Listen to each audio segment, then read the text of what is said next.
Sila kasi lagi ako. Sa ganito, Immaculada Concepcion.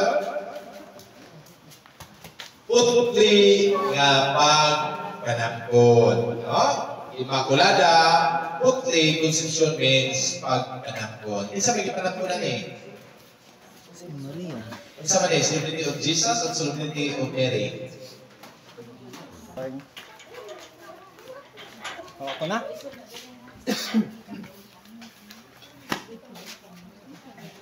May na-picture ka ba? Nabutan sa tanan.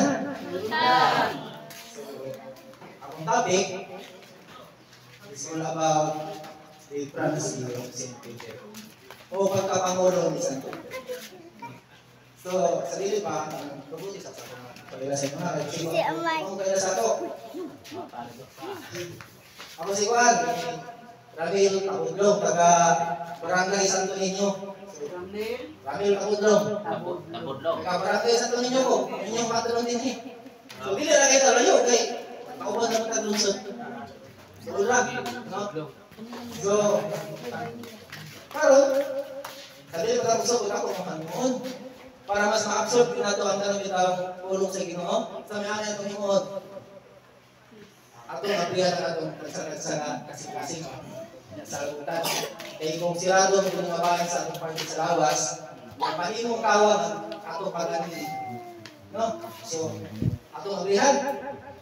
Kanya, isang todo ka ng gamay rata, kaya kung sa inyo, ngayon man mo nga, paglumsan ka.